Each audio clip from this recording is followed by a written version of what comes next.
Mr. O'Hara, welcome to Rewind. How are you, sir? John, I'm doing great. Woke up at a 3-point stance today.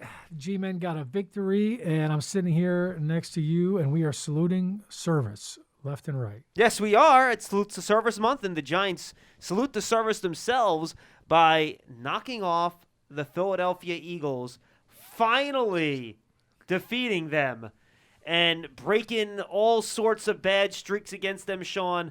How'd they get it done? Well, I tell you what, I can't believe how long that streak has gone on. I feel like the last three games, the last two games before this, the Giants had to lead at halftime, and it looked like they were on their way to a victory, only to have their wings clipped by Carson Wentz in his fourth quarter magic. So they did a great job, and you know what, John, we heard them talk after the Washington game, before the Washington game, about finish. And that's really just the key. You know, they're learning how to finish. They're learning how to respond, even after they had the lead in this game.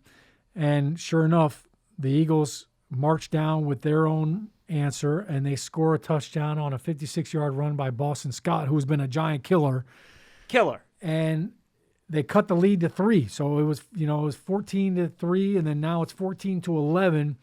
And you say, here we go again. Oh my gosh. And I thought the best drive of the game was what Daniel Jones was able to come on and do right after that touchdown. Because had they gone 3 and out and the Eagles get the ball right back, you're putting a tired defense out on the field, and now you give them a chance to take the lead. But Daniel Jones did a great job, like a veteran pitcher, painting the corners of the plate with a 27-yard pass play to Sterling Shepard, a nice little back shoulder fade, and then with the 38-yard pass to Golden Tate. Which, by the way, if you folks go to Giants.com, you can find Shaun O'Hara's strongest play detailing that play to Golden Tate. Nice plug. That strongest play of the week is presented by Oikos. That's right. But those two throws were so crucial. Number one, the first one to Sterling Shepard, it was kind of like, all right, give you some breathing room, big chunk play.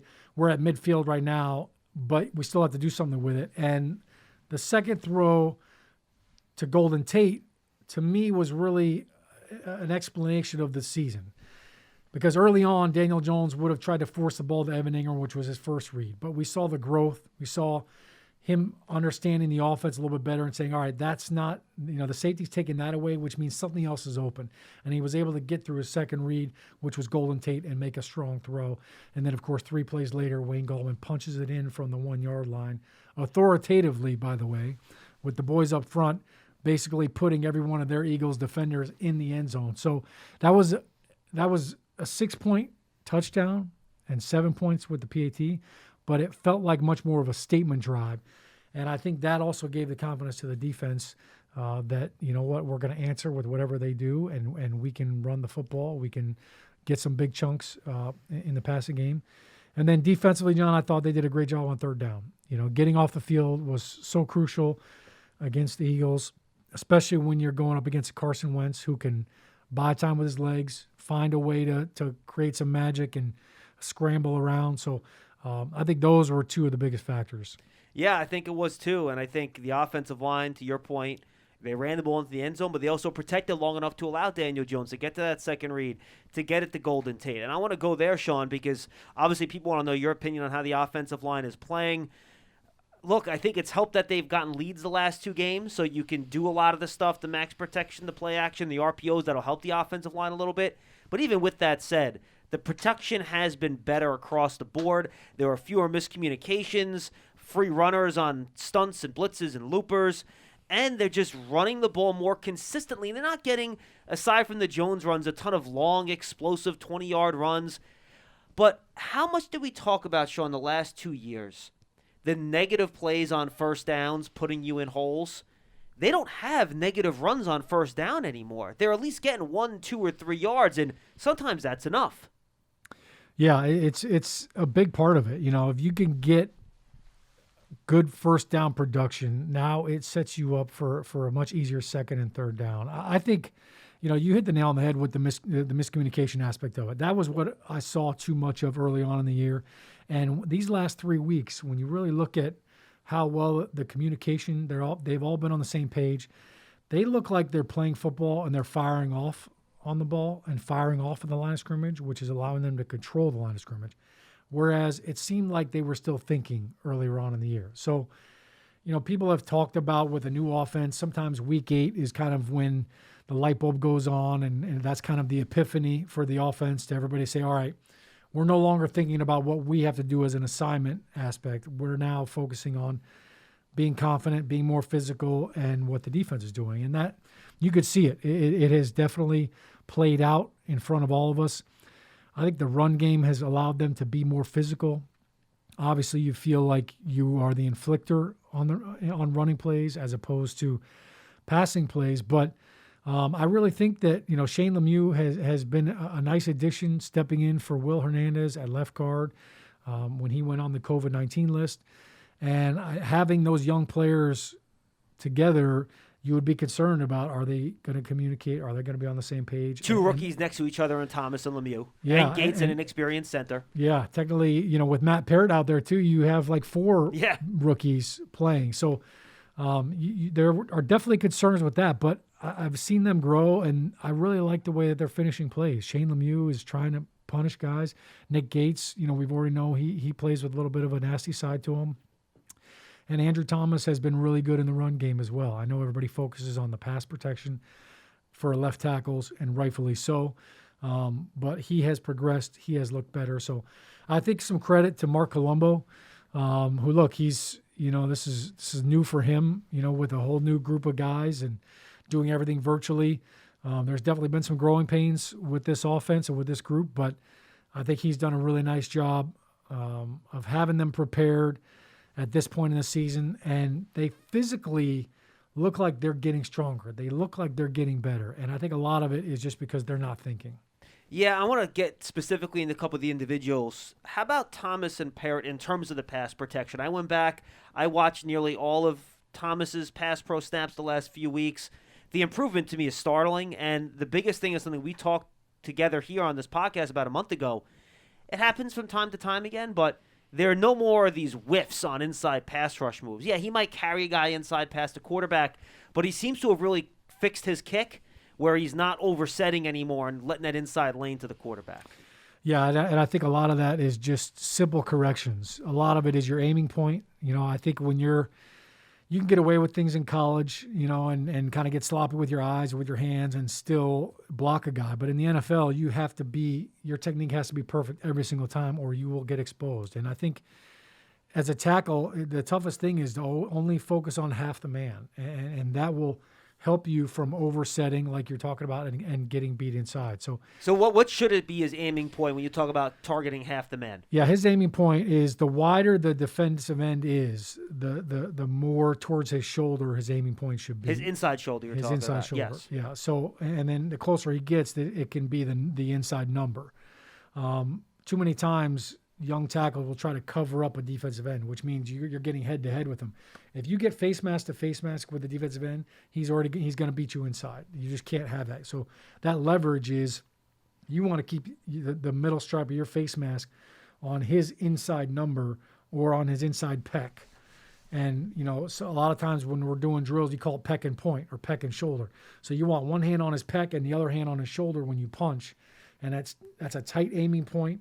But you can only do it if you have tight hands. So that all starts with your eyes. You've got to know exactly where to focus. Like a golfer trying to find his aiming point. And like any sniper will tell you in the military, since we're saluting service, aim small, miss small. So find a little point, and they will find a little speck on the jersey, and that's your aiming point. And the whole theory is if you miss off that speck, you're still going to be right in the general area. If you just look at the general area and you miss, now your hands are wide. So aim small, miss small. I think he's trusts his punch more too now. Andrew Thomas is not scared to throw his hands, and when your aiming point is right and when your hands are tight, you can punch, and it's effective, and it restarts their feet. I watched him on a spin move. I think it was Derek Barnett with a nice spin move to the inside. And look, he just got tested. Brandon Graham is a phenomenal pass rusher. Josh Sweat as well. Those guys are very talented pass rushers. And I watched him on a spin move punch and then feel the spin back to the inside and did a great job with his inside foot of recovering. So I think we're seeing that growth, and he's starting to get more comfortable. All right, how about Lemieux as a pass protector? One-on-one, I still think we're seeing some issues. He gets over himself a little bit too much. But I think given what he's been asked to do against some really good fronts, I think, you have to be happy with the progress.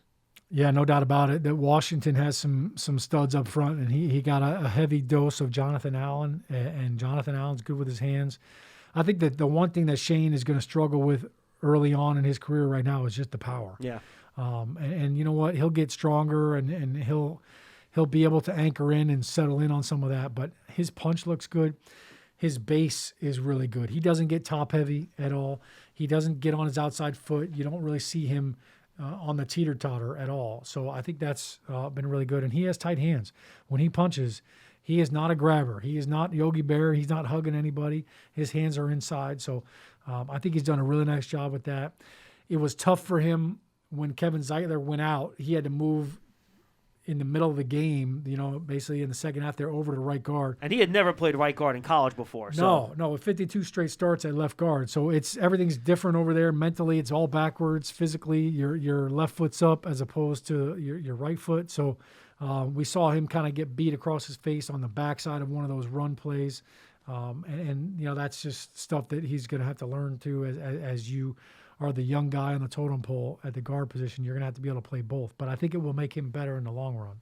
Last question on the O-line. I know we've gotten a bit of a tangent here.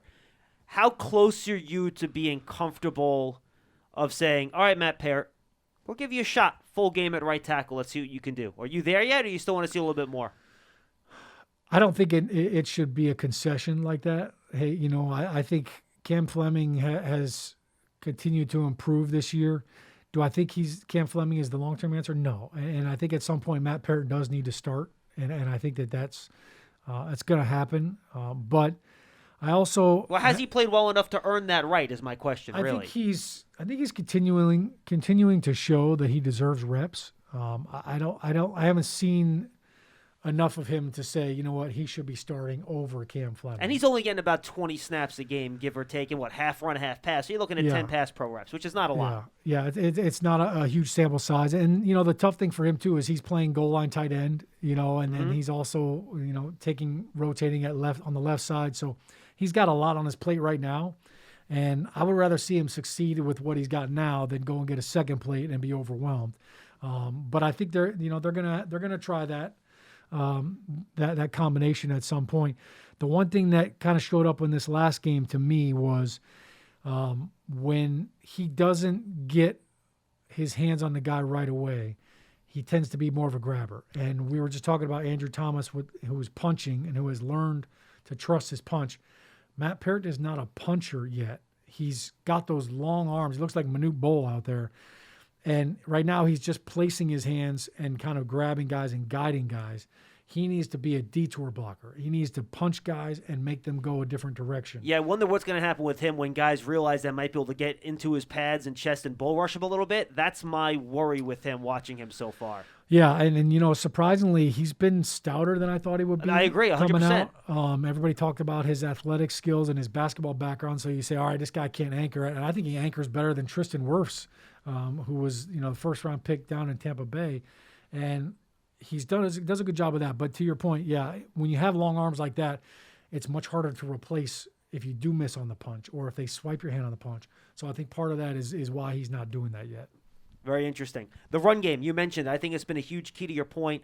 They're getting in third and short, Shaun, which protects the offensive line for one. You don't have to do those long dropbacks. And it makes life a lot easier on Daniel Jones. You get a lead, you're in third and short. You don't feel like you have to force it. You can throw the ball away. You can take a sack. It makes it easier on you. How much do you think the success of the running game has to do with the threat of Daniel Jones as a runner? Because I see plays where linebackers don't insert in some of these gaps because they're waiting to see if Jones has the ball in the read option. How much of a factor do you think that has been, and the introduction of that Jones in the run game, which happened, week 3, week 4, has contributed to really the improvement of the conventional run attack? Yeah, I think it's definitely been a wrinkle that defenses have to account for. And it's not just, hey, you know what, Daniel Jones is going to run for 5 yards and a first down on 3rd and 2. No, they're chunk plays. This dude's pulling away from safeties. He's pulling away from corners. Like he's a legitimate runner when he's out in the open field. Obviously, that's a big part of it. But I think in order for that to be an impact play, you have to get the defense to commit to the stopping the run. And in order for them to do that, you have to be successful at running the football. There's 2 plays that the Giants have done a really good job since week 3, and that is the weak counter play. They started running it against Dallas earlier on this year, and they had a lot of success for it. I think they ran it 8 or 9 times in the game down in Dallas, and it was their bread and butter. And that play is only effective if you have a tight end that can block on the move. So Caden Smith has been phenomenal. I think he's having a great year. He's not getting the notoriety because he doesn't have the catches and the yards and the touchdowns, but he has been the MVP of this offense in terms of the running game. And the weak counter play, and then also another play we used to call duo. Basically, it's just a downhill running play. There's no guard pulling. It's not a zone scheme. It's double teams. You're trying to get 3 double teams at the point of attack if you can. If not 3, then 2. And that they used that a ton against Philly. They ran a lot against Philly, and part of it is because Philly was in their nickel covers. They were in a 4-2-5 defense, which is 4 D linemen, 2 linebackers, 5 DBs, and they had Jalen Mills playing as that 3rd linebacker. So when they were in 2 tight end formations, they were still in their nickel defense. Those 2 plays they have continued to run, and they get better every single week. And when you have something like that, it builds confidence up front. The run fits by the running backs. They get comfortable with it. They get familiar with it. And I think that's really been a big part of their success. Now, the O-line definitely deserves credit. I think the tight ends have been phenomenal. They have improved so much. The first 2 to 3 weeks, you couldn't even tell if they knew who to block. They were going to the wrong safety. They were going to the wrong linebacker spot. You would have 3 tight ends lining next to each other, and they would block 1 guy, and 2 guys would run by him. So, and by the way, Ingram's in that conversation. He's been a lot better. Yeah, Ingram has gotten better, and I think that everybody knows now who they have. They know the responsibilities. They know the concepts. And Evan Ingram, Levine Toilolo, and Caden Smith have all done a really good job at the point of attack. We saw it against Washington. Caden Smith did a great job. Toilolo did a great job on some Alfred Morris runs on the outside. That has really opened up everything else. It opens up the play action. It opens up the Daniel Jones runs, of course, and it helps when Daniel Jones stays on his feet. And then next to last question on the offense. This isn't a team that's going to chuck it downfield a bunch of times and spread them out and throw it 45 times down the field. But the last couple of games, when they have got the ball 20-plus yards in the air down the field, they're hitting on those plays. And part of it is Daniel Jones' accuracy, but the other half, Shaun, is that his receivers are making some nice plays on back shoulders, contested catches. So it's the team game here. So Jones is making good throws, but his receivers are helping him out too. I think it's all, connected. Everything is all part of that even flow. And because they have been running the football so well, teams are bringing that extra safety in the box, which is creating more man coverages and creating more opportunities for those throws. So when you look at the last 2 weeks with both the Eagles, with Washington, early on in the Washington game, they made it obvious you're not going to beat us with Darius Slayton over the top. They were too safety high. They played a lot of zone coverage. They were not going to give up the big play, and so the Giants just pounded the ball, and they were just running the ball left and right, forcing them to try to commit to stop the run. So against Philly, Jim Schwartz is much more of he'll play more man than what we saw Jack Del Rio do down in Washington. He likes dropping the safety in the box. He does. Yep. He likes having different pressure packages, which we saw, and you could take advantage of if you can hit home. But I think in addition to all that, we're seeing Daniel Jones reading the defense quicker, and we're seeing his confidence in the offense, in knowing where everybody's supposed to be, and knowing, okay, I've got a pre-snap read and a post-snap read. My pre-snap read is it looks like man. Post-snap, is it man? I got to confirm it before I can throw the football. Are both of those things adding up, and am I getting something different? And if I get something different, do I know where to go with the ball? If I think it's man pre-snap and it turns out it's zone after the ball is snapped, do I know where my zone beater is? Do I know where I'm going and where that receiver is? Oh, and I hope he sees the same thing I'm seeing. So all of those things take time, but they have to happen within a second on the field, and you're seeing that growth and that progression from Daniel Jones. More specifically on Jones, and I guess you kind of halfway answered the question already, Why do you think he's had more success these last couple weeks protecting the football, and where do you see with his game the most progress?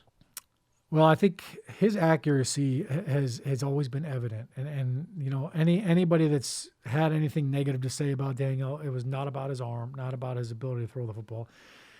It's the fumbles are it's to me, I don't blame that on the quarterback when he's getting hit from behind and he doesn't know that there's a guy there, because it happens every single week. But no doubt on both of his touchdown runs against Philly, the one that got called back too, he was carrying the ball like Tiki Barber used to. I mean, it was vertical. It was up and down. He had that thing pinned against his chest. He even put his other arm across it to form like an X at one point as he was going through traffic.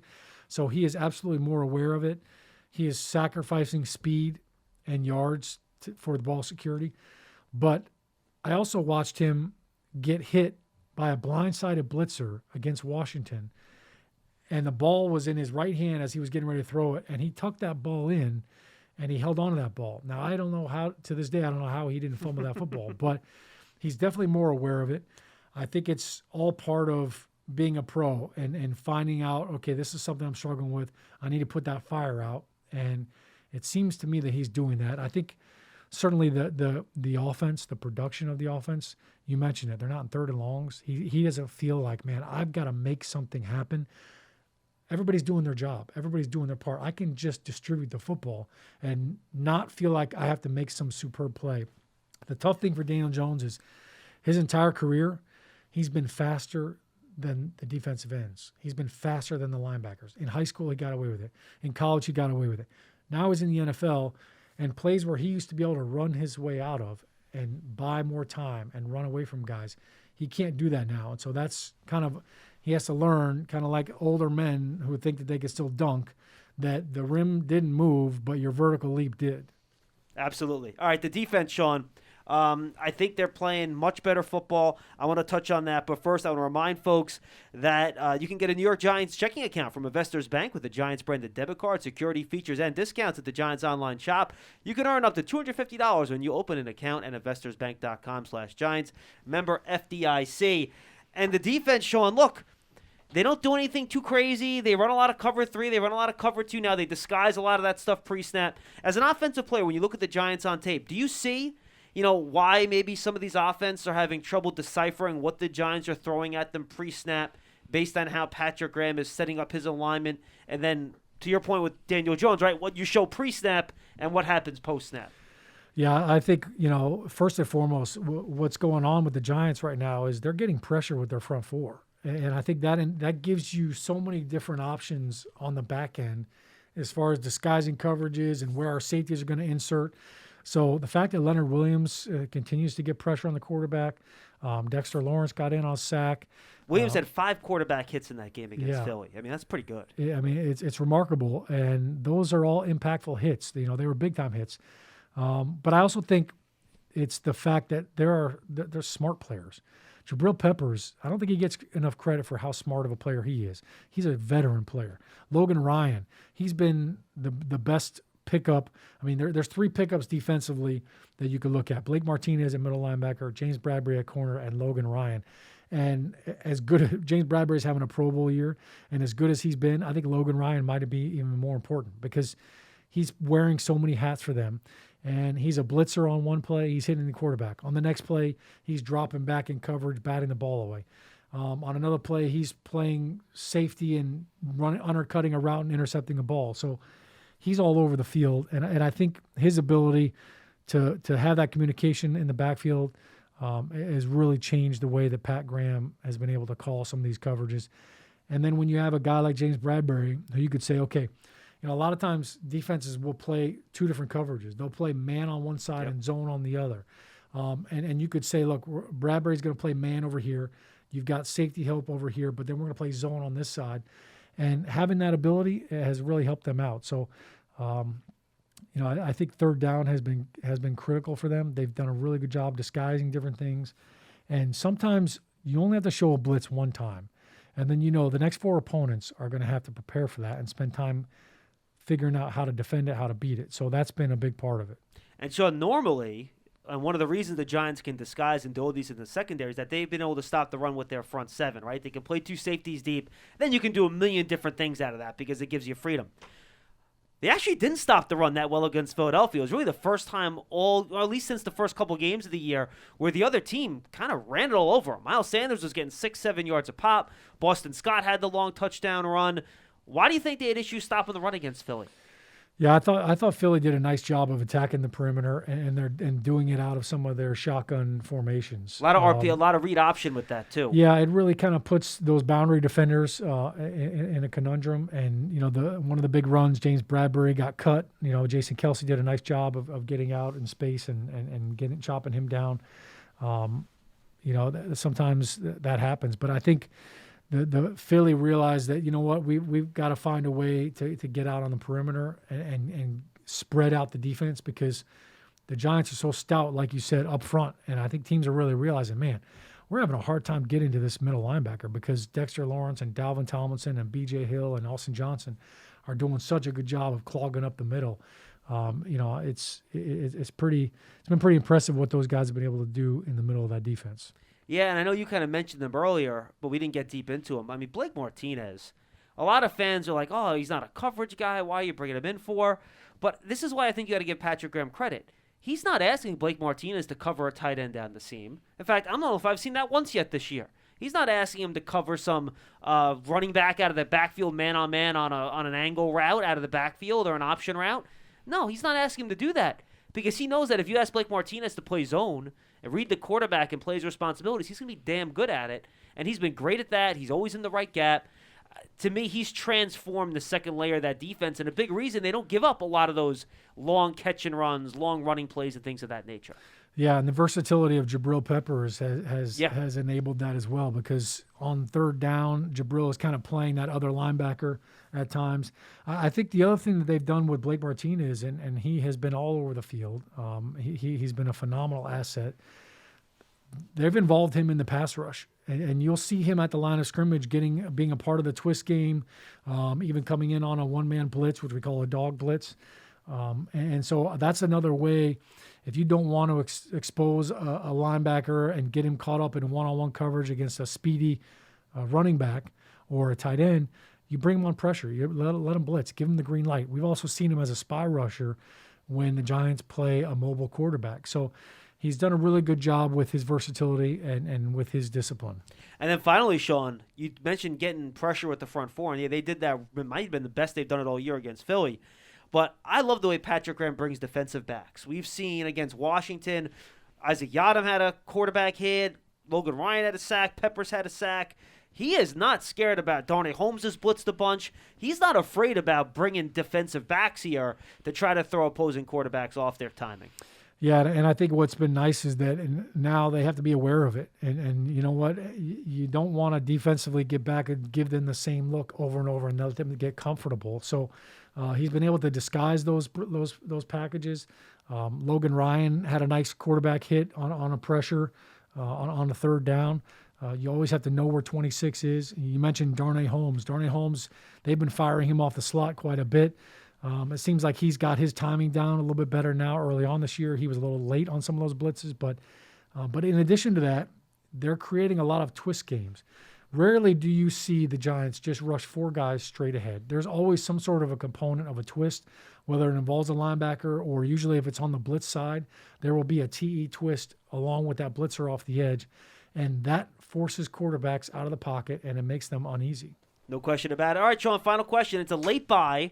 I'm not sure you want to buy after you win 2 straight and you're flying high. So what does Joe Judge and his players do this week?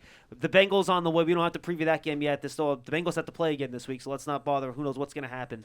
But just how do you handle this week now if you're the Giants going on this late bye with 6 games to play? Yeah, it's a great question. And I know as a player, I didn't like the bye week when we were on a roll, like you're saying. It's like, hey, man, we're going. Let's keep this boulder going. It took us a long time to get it off the hill. I think this is a good time for them because, look, they just played 10 straight weeks. Physically, it's a good opportunity to kind of recover a little bit, gear up for this second stretch of the season. But mentally, I think it's a good time to have a break. And I think, even though it's been it was a tough start to the season. They lost some games they probably shouldn't have. The fact that you were able to win 2 games going to the bye, I think everybody's going to come back energized and ready to go. If you're Joe Judge, I think that you focus on the positives that you have done in the last 2 weeks, and you reinforce the reasons why you won those games. You were able to finish the situations with which you were cognizant of, and you completed. That's why you were able to get those 2 victories. So. It's definitely going to be an evaluation time as well. I think it's a great time for the coaches to look at what are they doing from a tendency standpoint, both Patrick Graham and Jason Garrett, to say formationally, down and distance-wise, are we doing things that are repetitive that people can key in on? And Shaun, what's unique this season too, right? With the COVID situation in the country, cases are high as ever. New Jersey's starting to peak again, unfortunately. These guys are still coming to test every day now, so nobody's going anywhere. But just staying disciplined in that way so everyone comes back healthy is almost as big of a part of this as anything else, right? Yeah, no doubt about it. I wouldn't be surprised if a lot of the guys still come in on Thursday and Friday and get some treatment and use the cold tub, maybe watch a little extra film and try to get a little head start.